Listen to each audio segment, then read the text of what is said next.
Hello, everyone, brothers and sisters. Today, I am joined by a special guest who will join us shortly. Today's topic is the Lord's ways, adapting to the Lord's ways.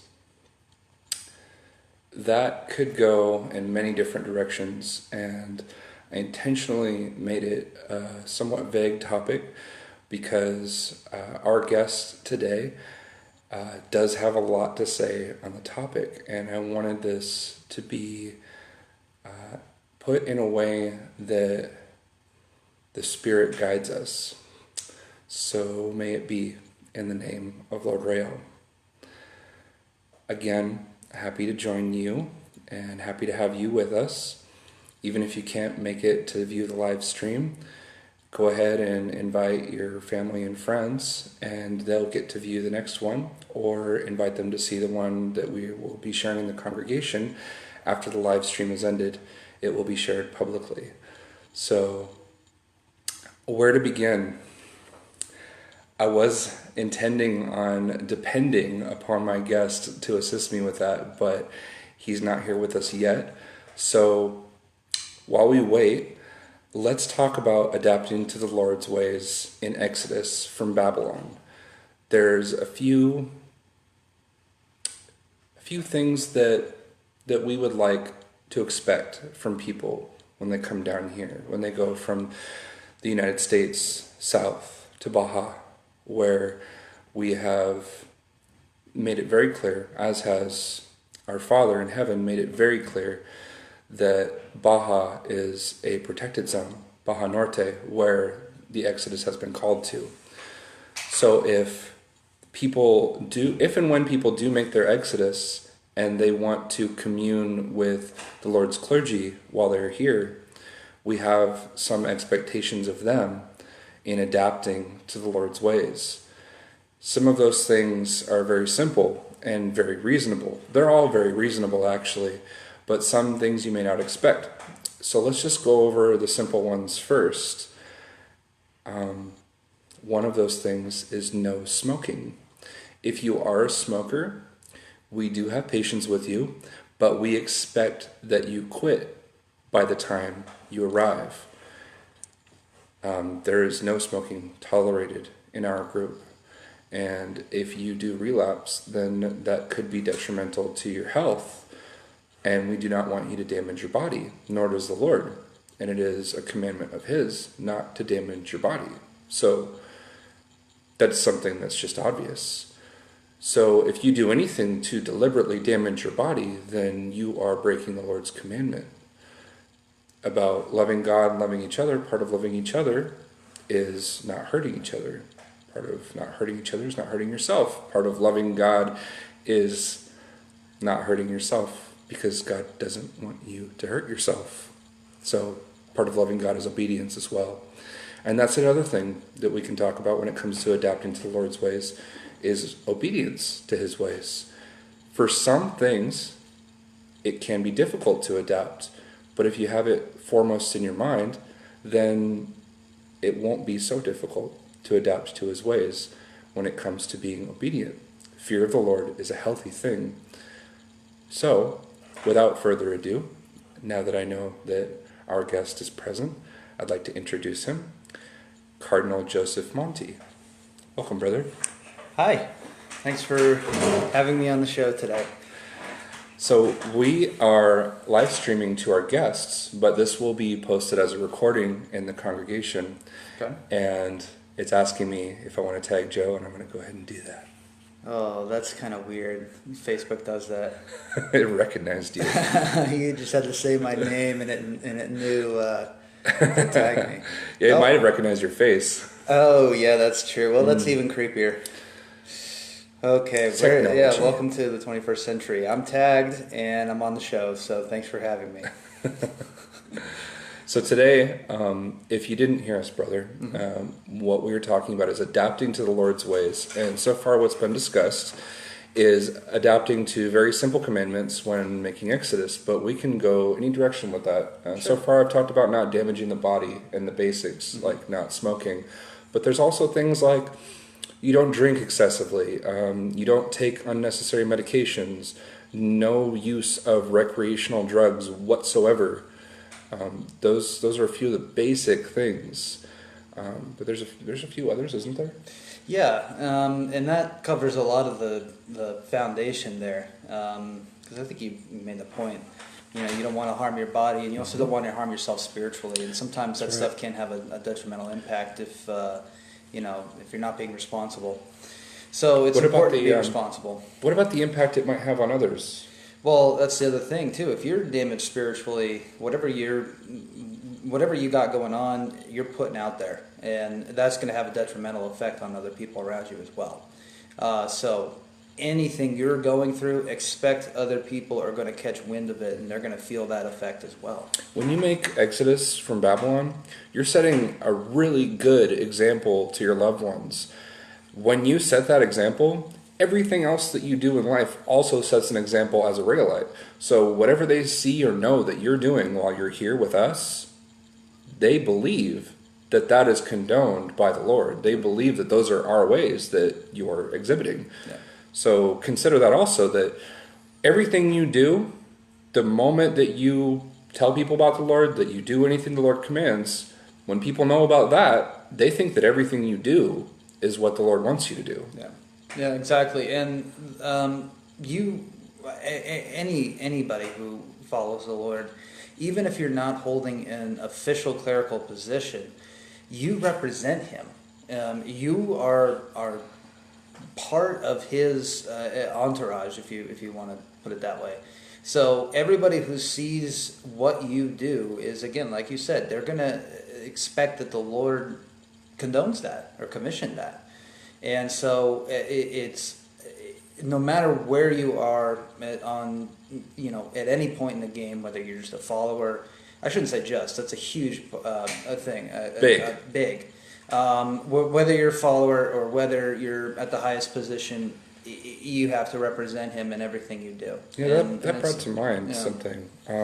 Because while we're saying these things, that it's a huge responsibility, and like using words that it's so intimidating. Don't let that deter you. Actually, let that be an encouragement, because this huge responsibility is the greatest thing you will ever do in this life. Yeah.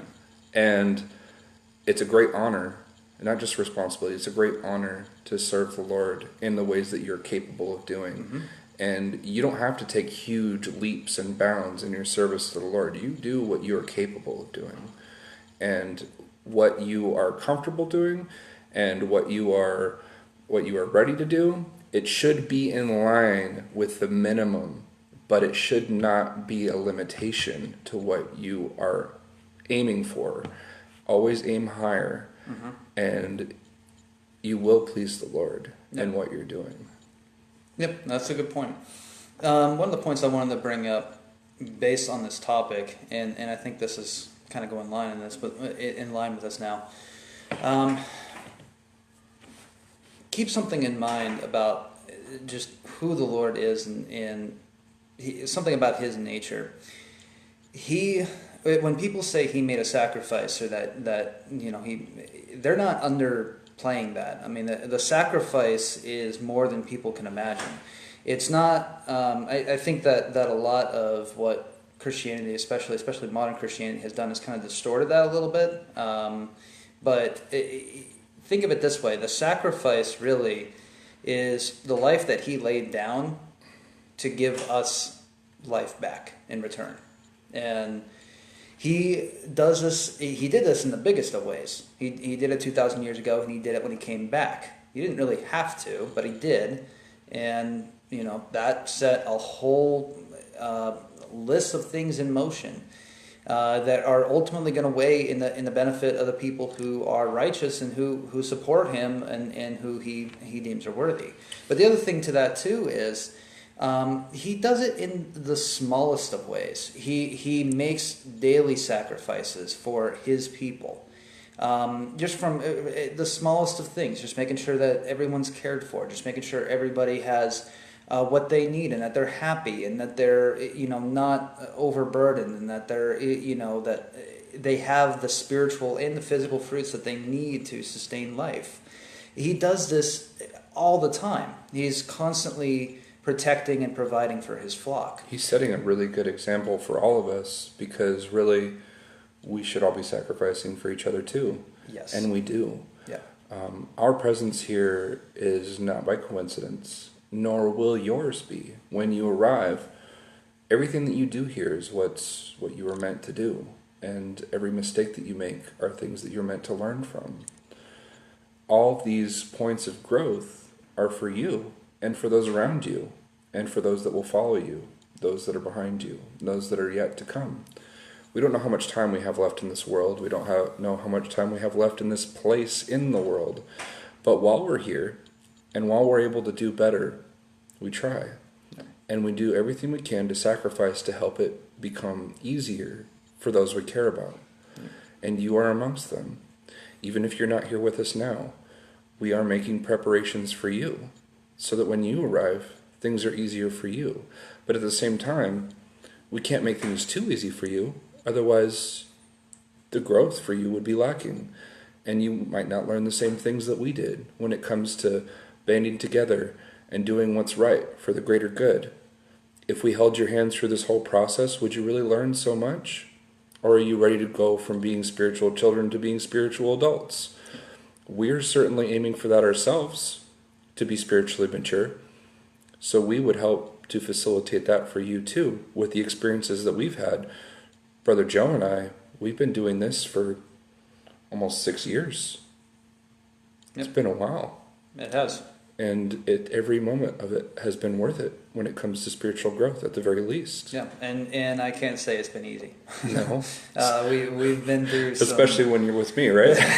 We've been through some weird stuff, but it has been worth it. I am that much stronger and better suited for what comes next. And that's the point that I was trying to get with everything I was saying.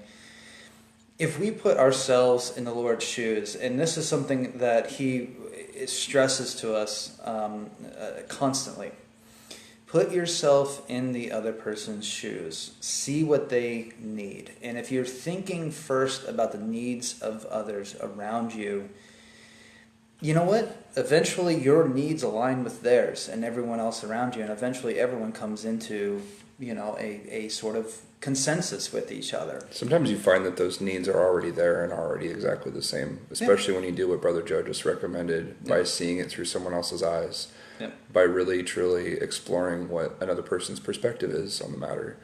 You might find, and usually we do, especially being that we all follow the same doctrine and the same truths of loving God and loving each other, that compromise is not very difficult when it comes to people that already love each other. Mm-hmm. Yeah. So if you can see through the eyes of somebody else, if you can put yourself in their shoes, if you can gain that empathy, that compassion, that sense of awareness that they have, then you're going to understand their needs. You're going to be able to help them better. And when we all do this, things have a nice cyclical flow. There's nice energy amongst everyone. Everyone is giving and taking in proportion. There's nobody's going without, and everybody has their needs met. And that's the overall mindset of the way the new world is going to be built upon. It's just a higher mentality, a higher state of awareness. There won't need to be the draconian measures of society that we have today to keep people in check, because the people are already going to have within them that sense of moral obligation to be compassionate, to show more empathy and have more understanding for whoever's sitting at the table in front of them. And that's the key. If we can put ourselves really in the Lord's shoes, we would see that He puts Himself in everyone else's shoes first. And that's, in my opinion, crucial. And that is one of the Lord's ways that we must adapt to. Yep. Because the Lord loves peacemakers, and that is the best way to make peace. Yep. This is true. So when you mentioned the topic today, I was, that was the first thought in my head, because that's when I think it would be a good idea if we did this more often. If we actually share with the world what it just infatuates us about the Lord's ways, and because it is infatuating to me. I'm beyond blessed to have witnessed the things that I have. And so if people understand more about him and his ways, I think it would be really good for them to see. But that was, when you mentioned the topic today, that was the first thing I went to was, that's what really catches me. And that's what I think makes me a better person, is when I can learn from that example and then I can reflect that to others. Truly becoming one with the Lord and really trying and having it become more natural to feel what true love is according to the Lord's ways. That's like the best point of growth that I could attribute to what I've learned here, is really understanding the difference between the false love that I learned growing up and learning what true love is, and knowing that the conditions on love are really important. Yeah, the unconditional love that we were taught when we were growing up, that's like baby bottle pacifier love. You're not going to grow from that. You might get the nourishment that you required to start making your first steps. Sure, maybe. But having somebody hold your hand the whole way through, are you really going to learn to walk? Having training wheels on your bike, are you really going to learn to ride it? Riding bumper cars, are you ever really going to learn the rules of the road? Of course not. No. And that's, you bring up another interesting point. A lot of us have baggage, bad habits, things that we've learned, things that we bring into service, and it's just sort of like excess weight, that you don't need. If you were an athlete, and I'll relate it this way, if you're an athlete and you were in training, and let's say you took some time away on a vacation for several months, even years, and you want to come back and train, but you weren't training during that off time. You were eating like nonsense. You were just, being lazy. You weren't doing anything to help yourself in that capacity, in an athletic capacity. You're going to have a lot of excess weight, and you're going to be a little bit out of shape. That's the same thing spiritually that people encounter when they first come into this, is they're basically out of shape. And you have to get rid of those bad habits, and you got to sort of, whittle yourself down back to the bare essence again, almost like you were a child, and then grow from there. But with a whole new set of fundamentals, a whole new foundation. I've got to confess, it's really easy to focus on one part of our growth as human beings and forget about others. I have to admit, the mental and spiritual part has been like my focus a lot of the time, switching back and forth between the two. It's very difficult to multitask sometimes, but it's really easy to forget one of the very important aspects of personal growth, and that's physical. I let myself go for quite some time. Poor diet, very little exercise, it can do that. And quite recently, with the love of family, I've been able and more, encouraged to do what's right in that regard, thanks to Brother Adam Wema, Cardinal of Ecumenical Order of Christ. I think I spoke about this briefly in one live stream, but today I just returned from another workout. I have, and just like anybody else, the option to say no. I don't want to work out. I don't feel like doing it. And my body is going to tell me, like, I want to rest, especially after a long day of work. But I understood the need, and I did it anyways. And yeah, I'm hurting right now physically because of it, but the benefit is there. And even if the goal isn't like weight loss or something like that, simply being healthy is my goal. And every day that I'm focused on that, I'm achieving that goal. It's not like a light at the end of the tunnel. The light is there with you the moment you summon it. And it's the same thing with your physical growth, your mental, and your spiritual growth. The moment you start doing something for that is when that goal is within reach. And really, short-term goals go right along with your long-term goals. Make sure they're in line with each other, and you're already there.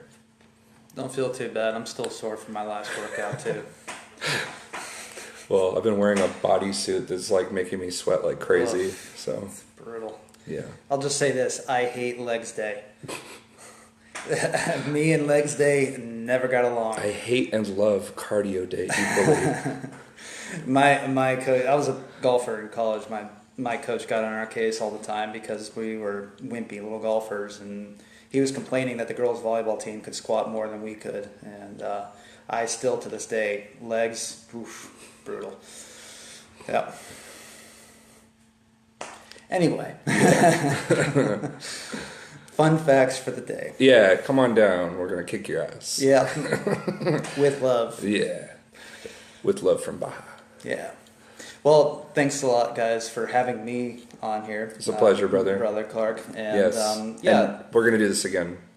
Definitely. God willing, Definitely. we have time to do it. Definitely. Hey, I had a thought. Why not, as sort of a way to engage the audience here in the comments section, this will be left up in the congregation, right, for quite some time. Correct. So why don't people go ahead and do this? Comment under this video and let us know what you get from the Lord the most. What about His ways stands out to you the most, and what have you learned from Him the most? Testimony time. Yeah, testimony. Just something brief, something short, but something that maybe you'd like to share, because I'm sure so many other people out there want to hear your perspective, whether or not you think that's the truth. It helps when you got a bunch of people just pouring out their hearts, and it's all in unison. And well, so, promise you, really at the very least, these two people care about what you have to say Absolutely. and how you feel. So we want your feedback. Absolutely. And please feel free and open to messages privately as well. If you don't feel like saying something publicly, that's okay. Send us something privately, and your words may inspire us in our next video. Yeah, there's always that. We learn from everyone around us, and that's something that the Lord also taught us too, is to learn from everything and everybody around you. We look forward to meeting you, and we hope that you make your way with us soon, even if it's not in person, even if you're really far away. But for those of you in Babylon, we're looking forward to meeting you much sooner. Yeah, definitely. God willing. Thanks for being with us again. I'm Clark Isaac. And I'm Joseph Monty. We love you. Peace be with you. In the name of Lord Rael.